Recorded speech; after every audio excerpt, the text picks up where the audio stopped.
the second time we do this Osmocosm conference, and last time I introduced the speaker, and we were sitting behind each other because she's a scientist, she's a medical doctor, she's also my wife and mother of my 3 children, and it's my distinct pleasure to introduce Dr. Simi Foster, who will talk to us about neuroimmunity. But before I let her speak, I wanted to show you a couple of things that also relate to what Joe just said.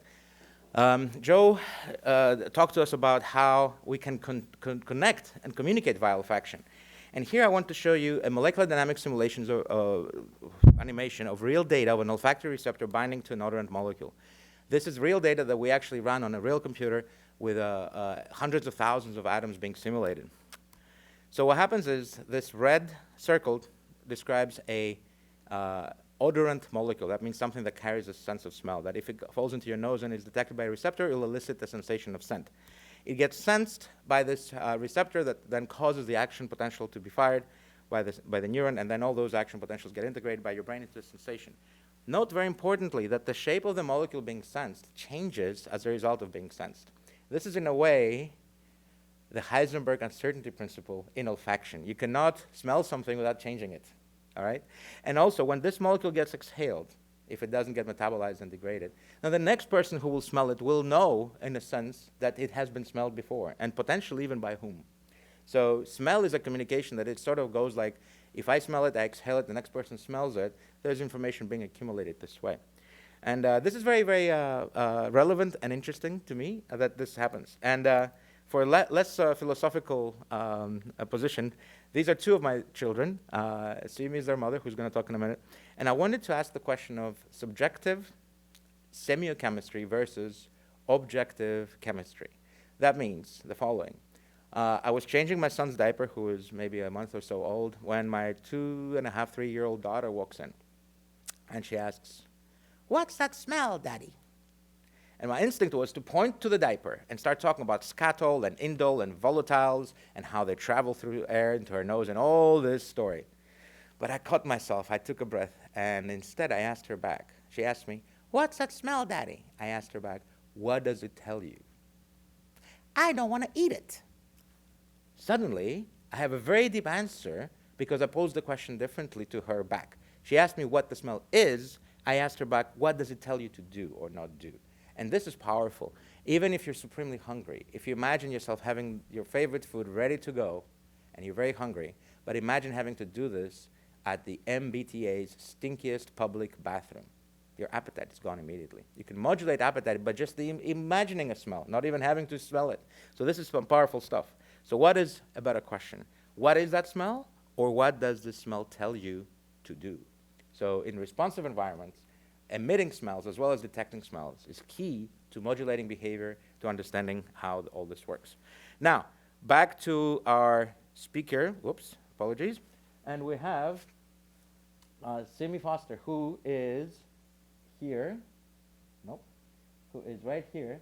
She's going to talk about olfaction and neuroimmunity. And she is the PI and head and director of the Harvard Laboratory for Hot and Cool Research. I kid you not, that's the name of her lab. That's the name of her group. Hot and cool research because she studies the effects of temperature changes, and heat flows on the immune system and on mental health. Her clinical work has to do with depression and anxiety in actual patients, and her research work has to do with neuroimmunity. I'm also very outgunned in my own family by my wife, who is an MD and PhD, and her first ever paper was a first author paper in Real Nature when she was 23. So I did not do that when I was 23. So with that, please help me welcome Dr. Simi Foster. Perfect. Okay, so today, just like Andreas in that wonderful introduction said, I'm going to tell you about olfaction and with a neuroimmune angle. So typically, the nervous system and the immune system have been thought of as 2 completely separate systems. So the nervous system monitors homeostasis, detects the environment, and the immune system is our defensive system and protects us against bad bugs. But really, they were finding that they work together and that both neurons and immune cells monitor homeostasis. You can see there's T cells that exist in the heart that help monitor blood pressure. And there's macrophages pretty much in every organ and tissue of the body, including the brain, where they're typically called microglia, that also monitor homeostasis. And there was a paper very recently that even implicated olfactory receptors on macrophages as helping them detect bacteria such as salmonella. And so macrophages and neurons, when you look at them side by side, they look very similar and they express a lot of the same receptors. So not only do immune cells monitor homeostasis, and neurons can actually also play a role in pathogen defense. So many neurons express pattern recognition receptors that can detect viruses and bacteria. And so there's a communication between the neurons and the immune cells that is important both for host defense, so getting rid of bad bacteria and viruses, and also for making sure that our tissues are functioning normally. Now, there hasn't been a lot of work done on the olfactory system in host defense beyond behavioral measures. For example, like when someone gets sick, like we're probably going to talk a lot about in the rest of the conference, you can sometimes smell it, right? And this can be a way to both protect the community, as in we try to avoid people who are sick, and also sort of determine mating behavior and all sorts of things like that. Okay. And one thing that is, has come up recently too is a lot of people get anosmia with COVID, and that is really not clear, but it does seem to be a product of the immune response and sort of overactive inflammation in the neuroepithelium that then actually changes the gene expression of olfactory receptors in the neurons themselves. But that is really, it's sort of an open area of research. So some other implications of olfaction and immunity, olfaction and immunity sort of working together, is the possibility of using olfaction and signals from olfactory sensory neurons to modify immune responses. So, for example, when you get a vaccine, for example, the COVID vaccine, usually it comes with a little boost called an adjuvant that tells the immune system to remember whatever signal it was, whatever protein you're giving, whatever RNA you're giving as dangerous. And it's a little bit different with RNA because when you have RNA free inside the cell, like not guided, it's pretty much always seen as a danger signal. But so there's this possibility of using olfactory signals to sort of boost the immune system and boost the immune response. And so using smells as a potential adjuvant. And another application that we could think of is sort of related to temperature. Now, there's not really a lot known about how temperature might specifically influence this sort of neuroimmune communication.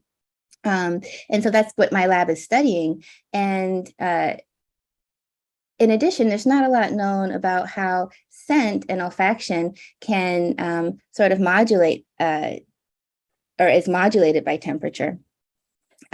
Beyond there's been a few studies. There was one really interesting study where if you remove olfactory bulbs and people who've had their olfactory bulb removed, they tend to have difficulties with thermal regulation. And that is also not well understood. And it may be that there's the neurons that, sort of control body temperature. In addition, also have olfactory receptors. And so the olfactory epithelium may be playing some sort of role in modulating temperature and also modulating immunity.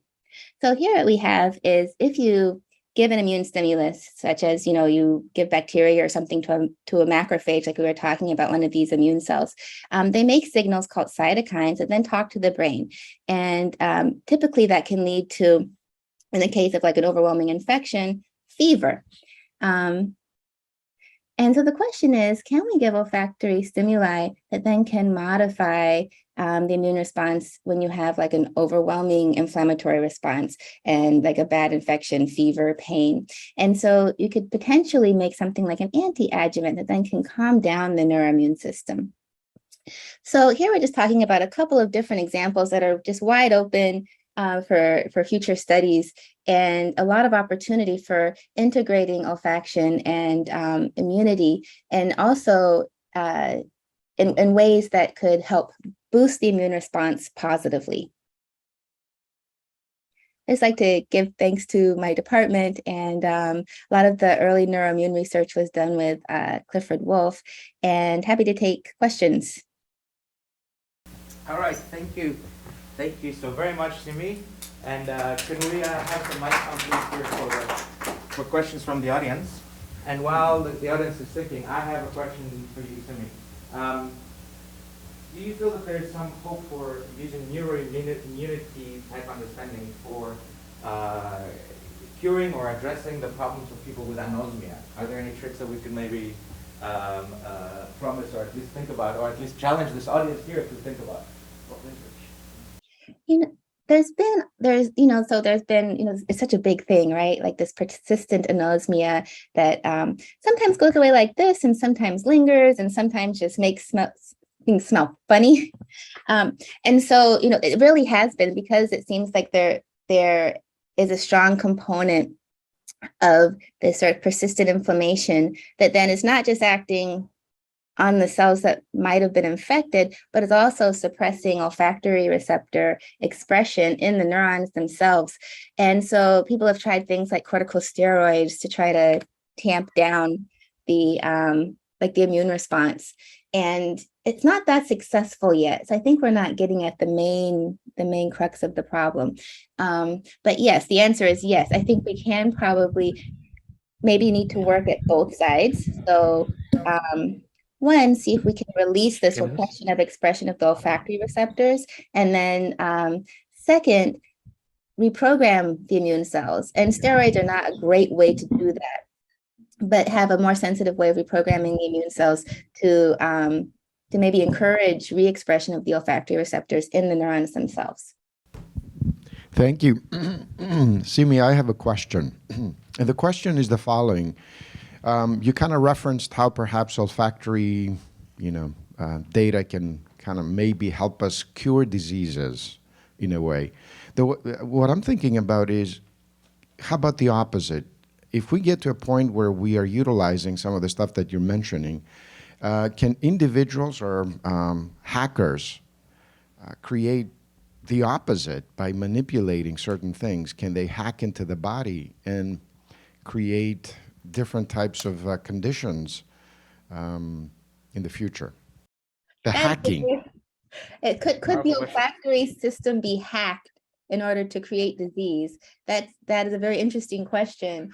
I mean, probably the simplest thing is to throw a stink bomb, right? That will immediately create vomiting.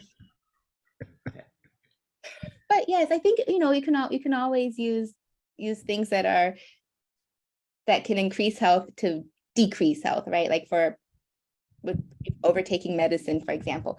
But we could probably come up with different scent codes, right? Some that can make people feel ill or otherwise injure them. And sometimes the molecules themselves that are the question is, would someone really sit for it, right? Because usually things that are dangerous or that would make you feel sick, they also cause disgust and avoidance, which is sort of one of the main reasons that people propose that sometimes we smell things, right, to keep us healthy and safe, and also to provide pleasure. So yes, I think probably we could come up with something like that, but hopefully not. Yeah. It's a good thing that we have lawyers here to put a damper on our enthusiasm every now and then. Thank you for that, Dr. Foster. And for the next speaker, I would like to introduce, can we swap it to the computer, please? For the next speaker, I would like to introduce Dr. Richard Fletcher. And he is an amazing individual who's going to talk to us about detecting infection in wounds using smell, And Rich and I have a long history together. Our trajectories are sort of parallel. He was the first person I actually met and spoke to when I came to MIT 18 years ago, and he advised me to come to the Media Lab and other places. And I've been super lucky to have him as a friend and also as somebody to talk to and understand better about where these technologies are going. His work has always been very interesting to me, and we kind of, without really communicating on purpose, we sort of step in the same places, and we feel that olfaction is important, plants are important, mushrooms are important, public health is important, and he has a really, truly fantastic track record of delivering and deploying these things in the field, including in underprivileged communities.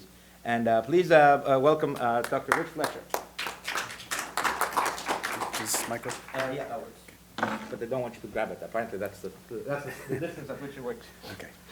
All right. Hello, everyone. Nice to be here.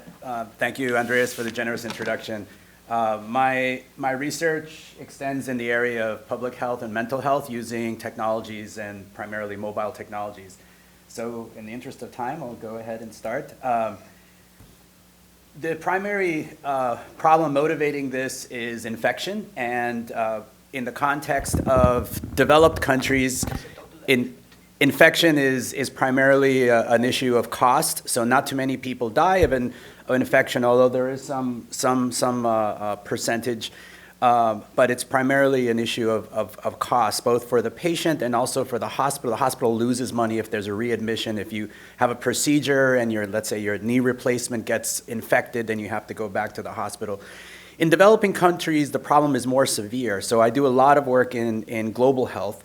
And in global health, there's a problem of sanitation and resources, so people can't always take care of their wounds. So infections often happen in places where there are no doctors to inspect your wounds or verify that there is an infection. And if you don't get that treated in time, it could be deadly. And oftentimes it's one of the leading causes of maternal mortality in, for example, in Rwanda, for women who have C-sections. And there's over half of the surgeries in Rwanda are C-sections, C-section births. So, and the other important thing here is that for treatment, if you can't verify if there's an infection or not, people just prophylactically give antibiotics, right? So you give antibiotics whether you know there's an infection or not, and that leads to antimicrobial resistance. So having a tool to verify and identify infections would be really important in both of these applications. So what we investigated in Arte, we looked at a few different possible tools. So the first was looking at an image and then applying machine learning. An image just using the phone because the phone is ubiquitous. So we did an NIH study, and this is in collaboration with a PI at Harvard. And approximately 500, almost 600 patients, and we gave health workers a mobile tablet that took pictures of women with C-section wounds in their home, and then we applied machine learning to those images to see what we can detect. So we use a technique called transfer learning, which some of you may know. The particular model we chose was ResNet 50, which had a nice balance of not being too big or take too long to train. And we did a variety of processing to the standard things to sort of make sure we address class imbalance and make it as generalizable as possible. But we got just using the color RGB images from the phone, we got decent accuracy, in the mid 80%. And then we had another idea because you might imagine that there's a problem with AI bias related to the skin color, right? So if we want, this worked very well in Rwanda, but if we wanted to apply it to another population with maybe a slightly different skin color patients, or maybe the patients aren't so homogeneous, there could be problems with bias. So we then switched to using thermal images because we thought that's independent of skin color. So we use a mobile phone thermal camera attachment, which you can buy for roughly $200. And these are what the sample images look like here, both the visible image and a sample thermal image. And after doing some processing and also applying transfer learning, we actually got, we were surprised to see that it performed better, and we got 90% accuracy. So that's good, but we're always looking to see, can we do better? So this is sort of a summary of the results using imaging. So now the question is, what is next? And we know that olfaction is useful in inspecting wounds. We know that an infected wound has a particular smell. So we know that this is a strong signal that should be detectable. And that's a direction that we're currently, investigating. Our group has made a mobile phone attachment to detect gases. So this is a picture of it. It's an electrochemical cell, and it plugs in, and it's powered directly by the phone, so you don't need extra batteries. So that's the direction we're moving in, but I just want to flag this as a very low-hanging fruit for olfaction research and infection detection in general as an important problem that we should be investigating. So, and I also want to say in conclusion that combining a smartphone and olfaction in global health would be really revolutionary. It would be, infection is a low-hanging fruit, but it could obviously be applied to many other disease diagnostic applications for screening and diagnosing diseases in global health. I think I will end there and give acknowledgement to my students as well as our clinical partners both at Harvard and in Rwanda. So thank you very much. Thank you so much. Yes, questions for Rick? Oh, good, this works. Any questions for Dr. Fletcher? Yes, Ilya. Yes, thank you for your talk. I just had a quick question. Did you look to see kind of what features the neural networks were actually picking up, like when they were looking at either the thermal imaging or the visible spectrum imaging, what specific features of wounds they were kind of picking up to, say whether they were infected or not? Yeah. Yeah, certainly. We've been, over the past year, we've been doing what's called a saliency map and applying different techniques, looking at, trying to see where on the wound the signal is coming from. And we have a publication that's currently under review on that. But in general, it's right. The visible image, it's more like where the seam is, the seam of the wound. But on the thermal one, it's a little bit bigger, a bigger area. So we think it's a general temperature profile that's unique. But it is coming from the wound, and there haven't been any surprises. One more question here. Hi, my name is Laura Bankova. I'm a physician giving a talk a little later about COVID anosmia. So I had one question. One of the very unique features of COVID persistent anosmia is that people can't smell body odors. Have you considered trying using your technique to figure out why it is exactly, I mean, I know that it's like super far off, but why is it exactly that this particular sense of smell might be affected in this population? That's more of a neuroscience question. I can't comment on. I mean, I think Dr. Simi Foster will probably be the right person. I don't know. But we have used thermal imaging to identify COVID patients, but understanding how COVID affects smell is really outside of my domain. Sorry. Thank you very much. My question is, do both of these methods of detection, whether it be thermal or olfaction, have to be mutually exclusive, or can you have one device that's able to do both and maybe give you a better idea? Oh, certainly. Yeah, as is done with many health diagnostics, we take multiple measurements, and we have a Bayesian algorithm that combines these multiple data in a probabilistic way to give you an overall probability of the condition being true. So yeah, we would love to combine as many measurements as we can, because we get higher probability, higher accuracy. Thank you. One last question? Okay. One last question, and then we go to our next speaker. I think that one doesn't work. I keep asking questions, but have you been able to identify the type of odor or smell that comes from someone who has an infection? Or what parameters have you been able to identify? The mobile device that I showed, it was originally developed to do breath analysis, and in particular, we're looking at nitric oxide because in your exhaled breath, when you have a nitric oxide, it's sort of a biomarker for inflammation. So we have not yet investigated the specific outgassing from wounds, but stay tuned, and I'll have more on that probably next year. Thank you. Okay. Let's have our speaker again. Thank you so much. All right. For our next presentation, we have. Ilya will go now. Okay. So we're swapping the schedule a little bit. Dr. Ilya Kolb will come here, and while he's setting up his slides, I will introduce him.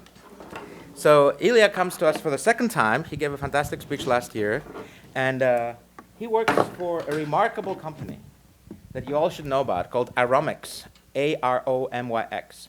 They have sponsored our conference here. They're our first sponsors, and we are absolutely thrilled to have them here. We feel that what they do is important for many reasons. They do create odor and flavor palettes that can be used to reproduce or even replace human noses and human tasting panels. You need help? Yeah, do I need to HDMI or anything? Yeah, no, HDMI is fine. Here. There. Right, actually, but you should do the HDMI one. Maybe we should have someone from MIT AV come and help with this while I'm talking here. You actually have a HDMI. And so he will tell you all about how their technology is evolving and how you can measure smell and taste to guide product development. This is the first out of a few speeches that we have from companies, including people such as Tunable, who's another sponsor. So I want everyone to pay attention to the fact that olfaction and flavor are connected, and that these are the last frontiers in the perception game. And whoever is playing this game right now is at the very early stages, but Aromyx is already dominating, and they've done something that I feel eventually will be able to be used for much more than just food and drink, including disease detection and who knows what else. So with that, I'll let Ilya tell you all about it. Thank you for coming here. And this is Ilya Kolb from Aromyx. Thank you. Thanks, Andreas. Great to be here in person for the second iteration of this conference. So today, I'm going to talk to you all about how we at Aromyx have a platform to measure smell and taste to guide product development. So why do we concern ourselves about being able to quantitatively evaluate smell and taste? So as I'm sure most of you can appreciate, these are things that are extremely important for a huge amount of products that are coming on the market. But so I have here examples of fragrances, food and beverages, consumer packaged goods, which are all billion, multi-billion, and trillion-dollar industries. But the main problem that these industries face is that the way in which these products get developed is really kind of straightforward. They have sensory panels where they ask 20 people about, oh, do you like this fragrance? Do you like this new coffee? They say, yes, this is great. It goes on the market, and then it fails horribly. So the statistic that we like to point out is that between 75 to 95% of new products actually fail in the marketplace. And I think part of that is because there's just insufficient testing going on and insufficient quantitative information available about these products. And so we at Aromyx think that having quantitative insights into smell and taste beyond kind of the standard consumer panels would actually revolutionize the way that these companies develop their products. So a little bit about the receptor biology. This may be kind of relevant for those of you who may not be familiar with it. So this is basically how we as humans perceive smells. Here I'm going to, for the remainder of this talk, I'm going to focus on smells because that's what this conference is about, even though we at Aromyx also have a lot to do with taste. But for olfactory receptors, these are the receptors that line sort of the inside of your nose. And this is the primary way in which odor molecules interact with our brains, basically. So the odor molecule binds to the receptor. which is lining the membrane of a neuron, and this is the neuron that gets, that projects back up to the brain, and this is how you perceive things like lemon and cherry and mint and so on. There are about 400 types of different olfactory receptors in humans, and as I mentioned, this is basically how we sense things in the world. So what's really kind of fascinating about the olfactory code and the way that in which we perceive smell is how this all actually works. So you would think that, or the straightforward solution would be that, you have one particular odor molecule that triggers a neuron and you smell lemon. You have another one that triggers another neuron and you smell mint. But that's actually not how it works. In fact, it's a combinatorial code, which means that if you have sort of this plume of smoke that has all these different molecules in it, different receptors will bind to different molecules, and it's really the combination of neurons that triggers a particular percept. So it could be that these three neurons activate and you smell lemon, and then the same neuron activates, but a different one activates at the same time and you smell mint. And that's what enables our measly 400 olfactory receptors to discriminate from thousands and potentially millions of different odors. You can think about it as if you have a piano with something like 90 keys, you can make a ton, an infinite amount of music with just those 90 keys, and it's really the same way in the olfactory system. So why do we at Aromics really care about studying things on the olfactory receptor level? And it's because what we think is that these receptors are sitting kind of really in a nice place between the odorant space on the top here and the perception space. And the key for us in terms of making sense of what how odorants influence perception is this idea of dimensionality reduction. So if you think about the odorant space, there are hundreds and thousands of different kinds of molecules that are very hard to categorize into groups. And because of that, you can think about them having a huge number of dimensions. The cool thing about olfactory receptors is that they are a natural way that the brain and biology has found to reduce that dimensionality down into something that is actually more relevant to our perception. So on the other hand, we have actually on the perception level, you have these consumer panels where people say, okay, I like this product because it's sweet, I dislike this because it's bitter. And of course, this is great, but it's not very quantitative. So we think that us being kind of on this middle level of studying the receptor level actually allows us to be able to bridge these two disciplines or these two sort of kinds of study together.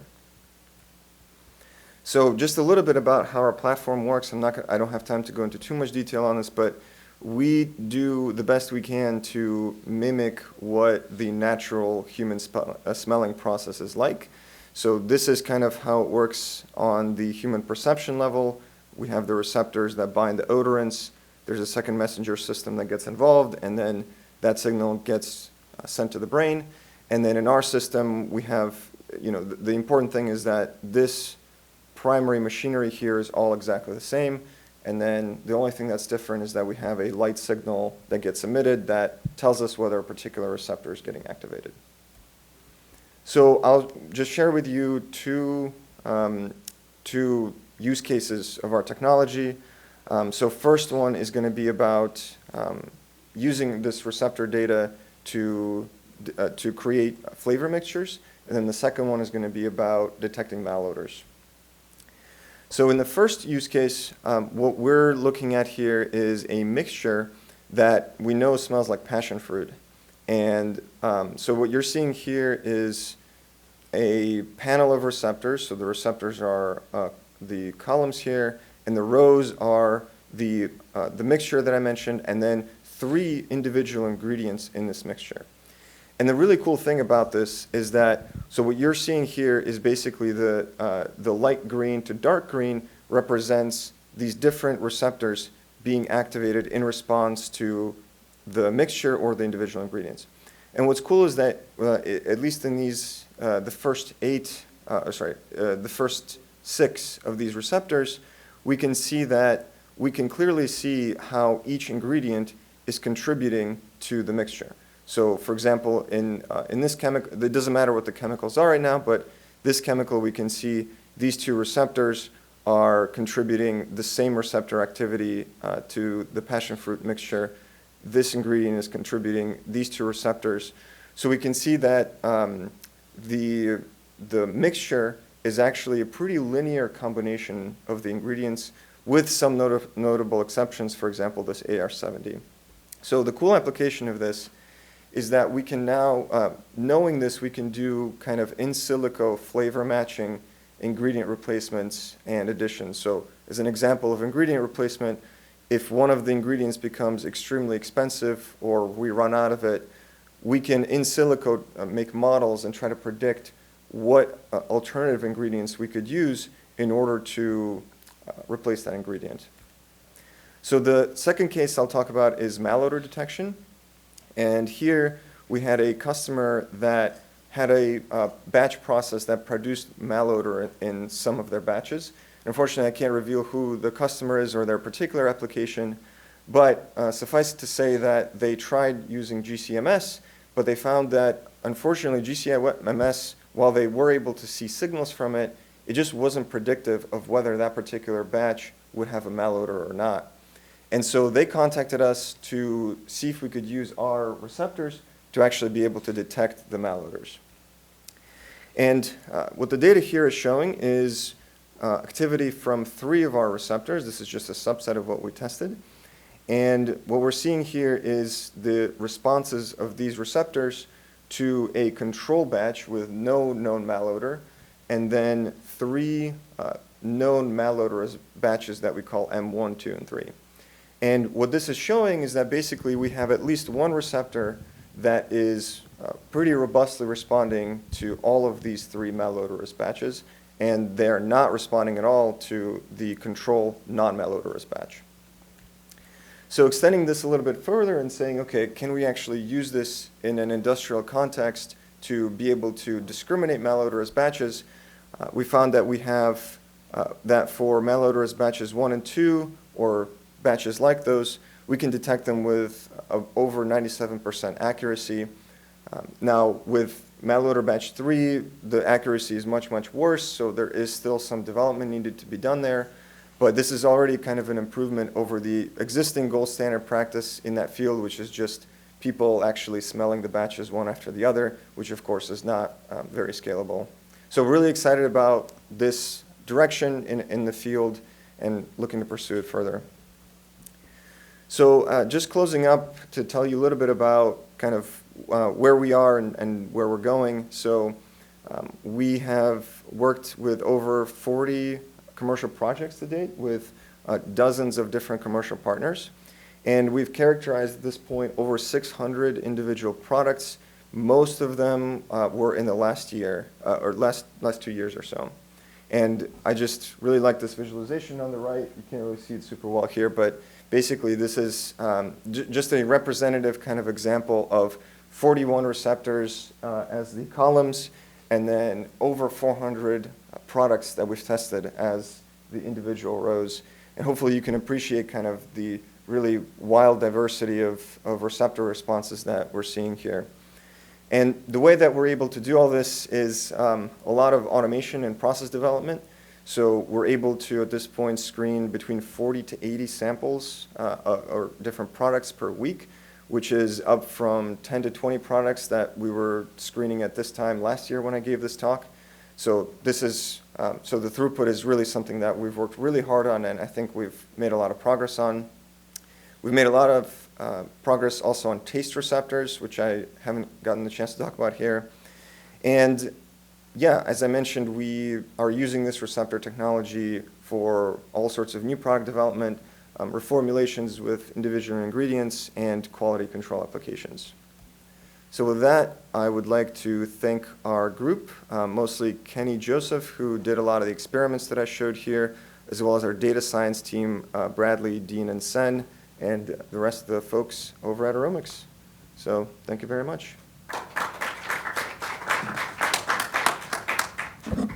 That was wonderful. Thank you so much. I always get a huge thrill out of seeing olfactory receptors at work in a completely industrial setting outside of their natural environment. This should give us all hope that they can actually do this. Many years ago, I always loved aeromics. I thought they were ahead of the game. I always tried to help them. But many years ago, I had this comment that, oh my God, you must be so brave to be able to deal with the finicky cells. So I want to ask you this. How hard is it? What is the day-to-day of having to keep these cells alive? Because my nightmare is, having done this before, my nightmare is that this is a little bit like having a canary in the coal mine, only the canary is constantly dying from other causes, and you don't know what they're doing. Yeah. So have you experienced a lot of that? Yes, definitely the canary is always dying. Biology does not like to cooperate, and that's what we found, and that's really why our focus for the last year has actually been mostly on throughput, because originally when we were kind of, many years ago when the company started, it took a PhD scientist to be able to keep the cells alive, do the assay, do the transfections, do the data analysis. And really the challenge for us has been over the last couple of years to industrialize it and make it so that it's really just a reliable process. So I think, the real story here is process development and making things really, really robust, making all sorts of quality control, systems. So yeah, making it robust has really been the key. I can't say that we've entirely solved it by any stretch of the imagination, but I think we've made enough progress to where, we have the numbers, we have the kind of throughput to kind of show it. Hi, so we have a question from the chat. Joseph Izzarelli wanted to know how the odorant molecules are delivered to your platform, gas, vapor, or are they dissolved into a liquid medium and then delivered to the assay? We do both. So we typically look at either delivering the molecules in the gas phase or the liquid phase. It really depends on kind of what produces the best responses. But yeah, we definitely do both. Great, thank you so much. I have another question, Ilya. And forgive me for being a lawyer again, but it seems to me that you are standardizing the receptor detection in some ways. And if I can kind of mention, in law, we usually don't have direct evidence. We usually have circumstantial evidence, which is, it sounds to me, something of what you're doing. And we use the reasonable, prudent person standard. When you kind of do this the perception detection, are you trying to kind of standardize the basic receptor elements to identify, these types of odors? Yes. So that's basically exactly what we're doing, because, the way that we think about it, the signals that we see with the receptors, to us, like, this is the sort of the ground truth. So this is the information that's actually going into your brain, right? And so everything so the complicated thing is that, different people will perceive things very differently, right? Like, I might find a smell disgusting and somebody else might find it very pleasant, but the receptor data going into both of our brains is exactly the same. And so we think that by measuring things at the receptor level, like, this is the best place to actually be able to start to make predictions about what people's perceptions will actually be. So yeah, I think we treat this as kind of like, this is the missing link between the odorant molecules and the perception. Yeah, thank you. There's another question. Please. As you mentioned, the human nose has more than 400 different olfactory receptors. How many different receptors do you guys use? And maybe a better question is, how many do you really need in order to get a pretty good idea of what a scent profile is? Yeah, that is a great question. So one of the main challenges in the field is that these receptors are very difficult to express in heterologous cells, which is exactly what we use. The answer is, we don't really know yet. So we don't know we know that the distribution of receptors is non-uniform in the nose, so there's kind of a power law distribution of a few receptors being expressed very, very widely, and then less, and then even less than that. It's not quite. I mean, all we know right now is we can differentiate certain products. I think the proof here has to be in the kind of actual testing, right? So if we can differentiate, for example, a sugar-free beverage from a full sugar beverage, then okay, for that application, we have enough receptors, we can clearly tell the difference. There may be another application where we can't differentiate that on the receptor level, and that's when we know, hey, we don't have the right receptors to do that. So it really has to kind of vary case by case for now. Thank you. One last question for Ilya here. The community of osmonauts, as we call ourselves here, including yourself now, people interested in smell and dealing with these technologies, we're all very impressed with Aromics. And I want to ask on behalf of the community and myself, where does it hurt? Where should we be focusing to help businesses like yours? Where can you help the researchers sort of guide their work, or perhaps give us some direction as to what is the next frontier? Where does it hurt more than anywhere else that we can adjust to make the biggest splash in this? Yeah, I'm really glad you asked that, because that is actually, that is one of my main reasons for coming here, and kind of one of the main reasons that we want to keep interacting with the scientific community. Where it hurts them, one of the pain points definitely, and I think you already kind of alluded to that, is, we have to deal with the biology, right? We have to use these living cells, which are very finicky. So definitely being able to somehow get olfactory receptors out of an incubator onto a chip, something that's portable. We love to explore that. I think that's something that we would be very interested in partnering with people on. And also just a lot of basic science. The previous question, I think, we don't have all the receptors working. We definitely want to get all of them working. So I think we're looking for basically ideas about how do we, on a basic science level, how do we get more of these things to work? How do we get more reproducible signals, higher signals that are easier to detect? So that's, I would say, the pain point. Like I think what we've kind of solved at our company is the scalability, right? So like we can test a lot of things, but where we kind of would love to partner with people is on the basic science side. So please keep interacting with our community here, and for our community and our listeners online, there's many of you who are entrepreneurs and business people in general. Here's a business that has actually led the way and has the highest chance of creating the entire human palate, I think, is with Aromics. Nobody else comes close. So please do, let's all help them get to where they're getting, because the amount of benefit that we're going to get as a community of scientists, but also as a society from what they're doing, is immense. And it's exactly relevant to what we're doing. So with great big thanks to Aromics for their sponsorship and for this wonderful lecture. We have 2.5 days of this. Please interact with us, and let's see how we can help them and how they can help us. Thank you again. Thank you very much. Okay. For my next... Good morning, everybody. My name is Ricardo Gutierrez. I'm a professor of computer science at Texas A&M, and this is work that I did with my then graduate student, Barney Rahman, who is now a professor at Washington University, St. Louis. And we were motivated by the idea of someday allowing machines to smell in the same way that humans do, and use the same language to express the qualities of a smell. This was initiated in the early 80s by Persaud and Dodd, who came up with a revolutionary idea that fine discrimination between odorants was possible without highly selective sensors. So whereas a single sensor in this case could not discriminate between these three odors, if you had an array of sensors with different cross-selectivities and you use the pattern recognition techniques, you could achieve fine discrimination. At the time,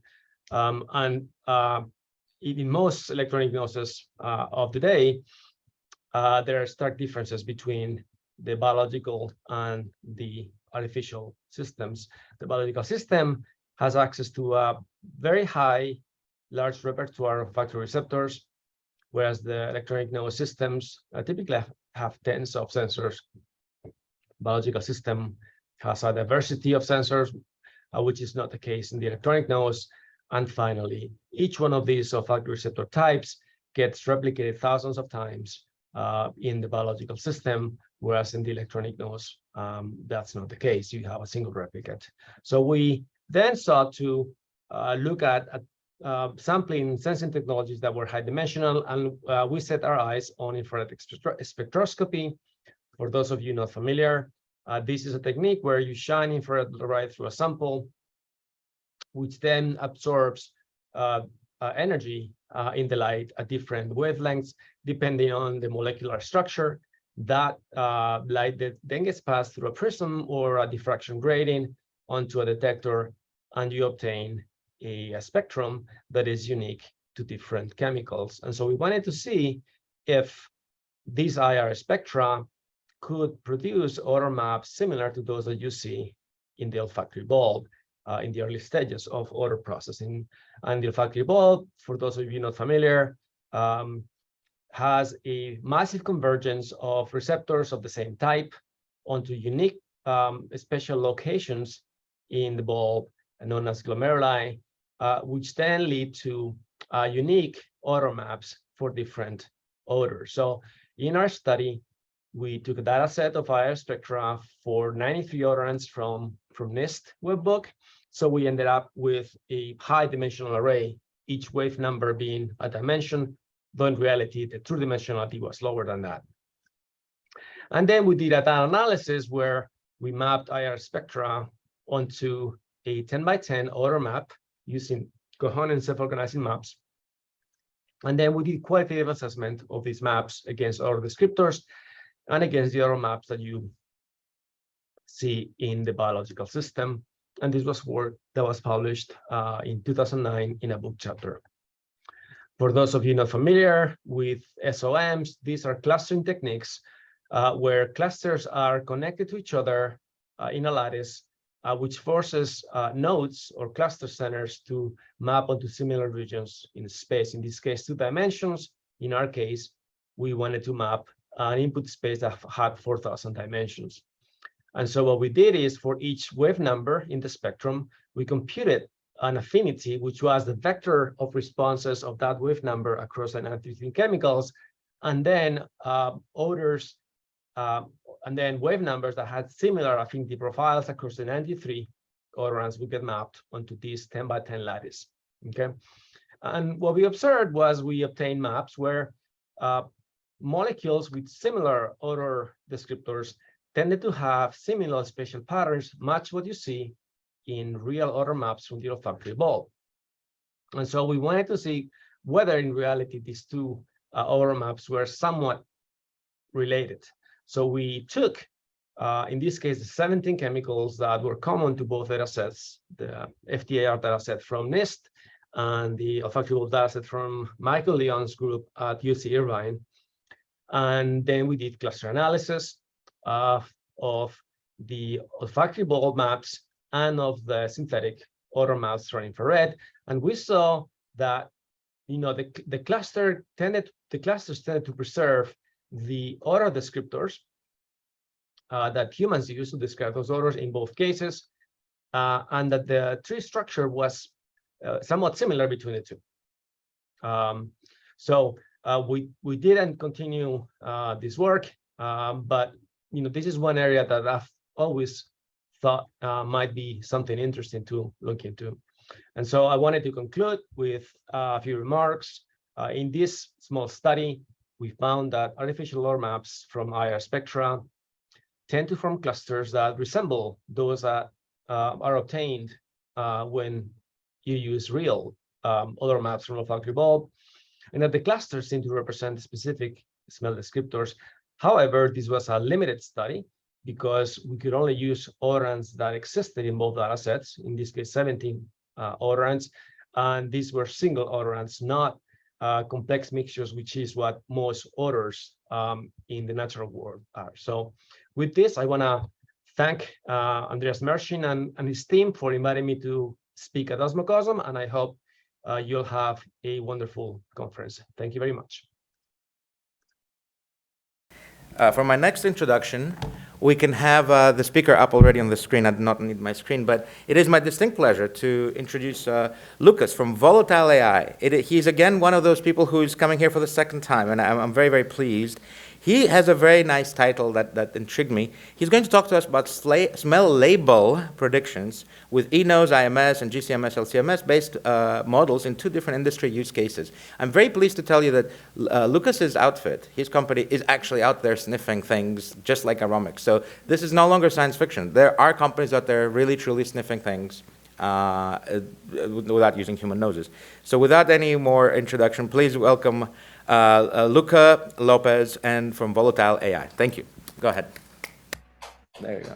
Thank you, Andres, and thank you for the introduction and all the team organizing Osmocon's conference. Hopefully you can see my screen. Yep, you're good. Great. So yeah, last year I introduced our electronic nose platform, Scout 2, which is the device you can see on the top right. Along last year, this year we have also incorporated in our toolset an eye mobility spectrometry, so an IMS, which we adapted to have the same concept of our Scout, which is basically easiness of use, and no need for a trained technician to use the device, right? So we want to take existing commercial technologies on site in production environments. So normally when we take samples, when we work with customers, we take samples from them and we run them through these devices, but also in parallel, we run them through GCMS devices and tasting panels to obtain labels. And normally what we do is to train models to recognize these labels using the signals from our devices. So today I'm going to present 2 use cases that we did during last year. One of these is the yeast fermentation for the pharma industry. So this was in cooperation with Xylink. It's a startup which is doing fermentation for psilocybin and benzothiazepines for treatment of depression. And basically for them, it's very important to monitor this fermentation cycle because that way they can interact with it. And normally lab solutions would take days, and therefore they're interested in a fast screening solution. Well, we found out to our surprise that the IMS was a great device for this, and IMS is a very fast device, but would give you peaks in the same fashion as the GCMS, just much faster.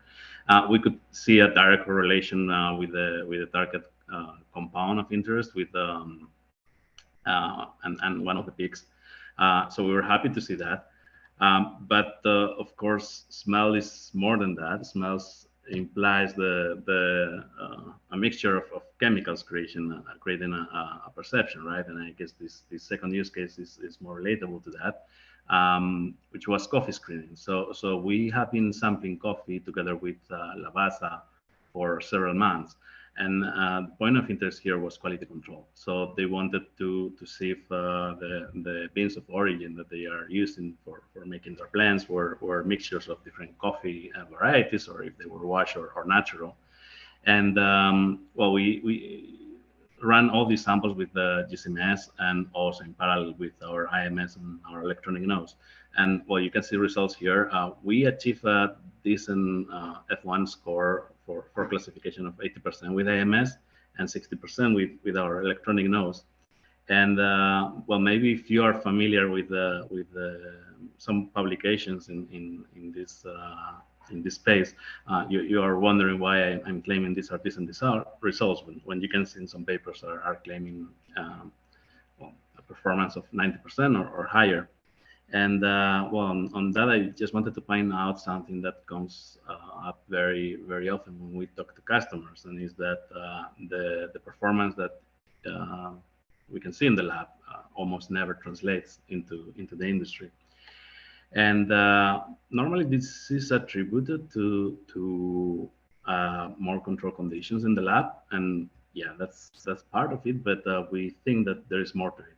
So there is variance in all the data sets that are there, especially so for chemical data sets, right? And well, one of them is the environmental factors, but also another 2 points. One is the measurement instrument. So of course, GCMS is very consistent, but when we are talking about devices like electronic noses, metal oxide sensors, they are terribly bad at giving consistent signals. So that's one of them. And then the other one is the variation in the sample themselves. The fact that one variety of coffee shows some chemical composition doesn't mean that the same variety from a different batch is going to show something different. So we realized that, well, we never actually were reaching the amount of data needed. And we made this tweak into statistical bootstrapping that would help us understand what would be the amount of data that we would need to get at least a consistent result and realistic. And well, we saw GCMS, of course, is the one that will require less. It's not used in many production environments for practical reasons. But GCMS is something you can assume being very consistent if well maintained and calibrated. And also the environmental conditions are very controlled, right? So most of the variance you would see in the data set is because of the sample variation. When we go to IMS, at least our IMS, which is still using air as carrier gas, so it's not controlling the environmental conditions that much. We need like 5 to 10 times more that. And when we are talking about the electronic nose, that number spikes up to 50 times. So, well, that's one of the reasons why we think that there is a big difference in between the performance in labs and production environments, mostly because of basically lack of data set for training. Then a different challenge that we have has to do with the exploitation of the available data. And that is the thing is we can gather data with our devices relatively quick. We can have the devices in places and we can collect data, but that data will be unlabeled because it's not really realistic to send the sample to a GCMS lab or run it through a tasting panel, which needs to be done basically at the same moment, otherwise the sample would change. So, well, we have a lot of, we end up with a lot of data from our devices, which is not labeled. And one of the techniques we are trying to exploit here is called self-supervised learning, which basically allows you to train some models without using label data, meaning that they can learn the internal structure of the data. And in a further step, it's possible to retrain these models using your final labels and requiring less data.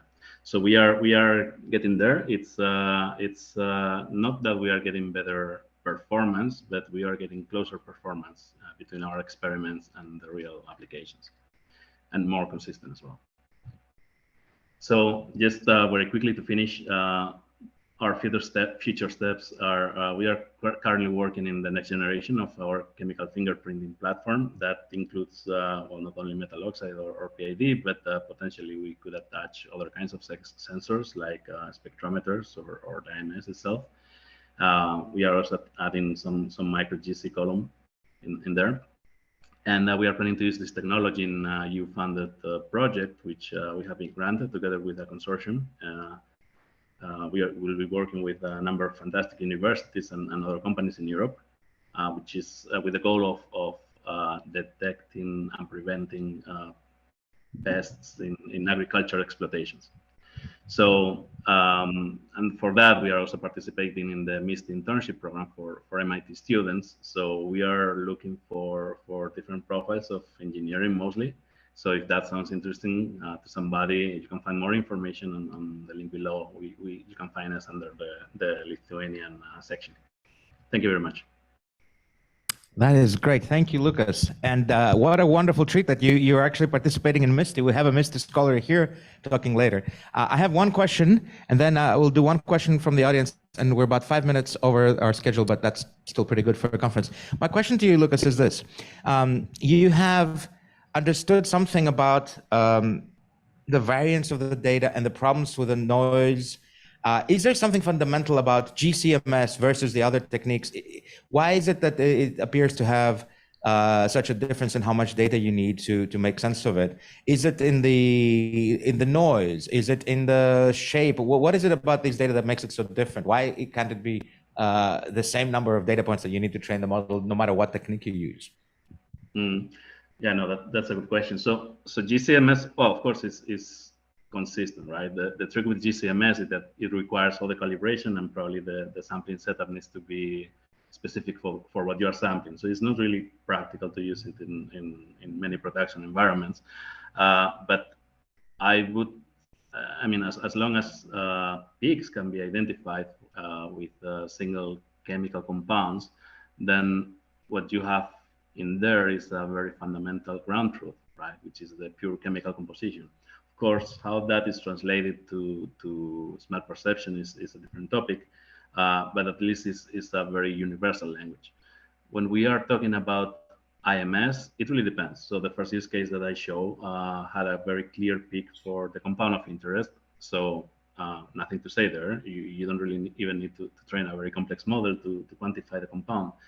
But if we get into fingerprinting, like in the case of coffee, or yeah, in the case of coffee, for both the IMS and the electronic nodes, we will have a lot of convoluted data and overlapping signals. And that basically means that that you need to look at more complex patterns to actually learn what is going on there, and that basically explains. Yeah. Great, thank you so much, Lucas. We have a question from the audience. Jessica McGrath was curious if you take into account the receptor expression level. Sorry, can you repeat? I absolutely can. Jessica McGrath wanted to know if you take into account the receptor expression level. The receptor expression level. I apologize. Ignore this and carry on.